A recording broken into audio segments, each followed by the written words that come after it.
late afternoon briefing, one of the deputy commissioners suggested that Freddie Gray should have gotten medical attention as soon as police tracked him down on the morning of April 12th. And you know what that suggests? That maybe he shouldn't have been in that van at all.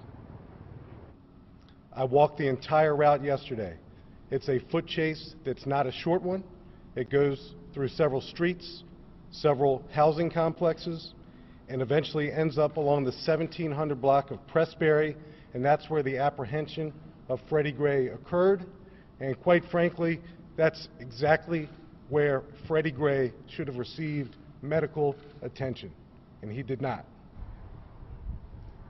The apparent decision by police officers involved with Gray on the morning of April 12th not to seek medical attention more than once is a very key part of this whole investigation. Also tonight, we raise new questions about the handling of Freddie Gray. We show how medics were dispatched to the Western District where Gray had been taken, were dispatched to cover the wrong injury.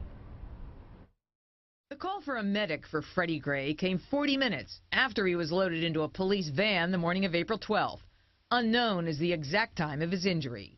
The call was made at 9:26 by police after the van with Gray reached the Western District.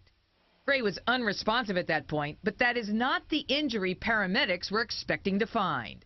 According to new information we've obtained, the injury described in dispatching the call was for a broken arm, far less serious than a man unable to breathe.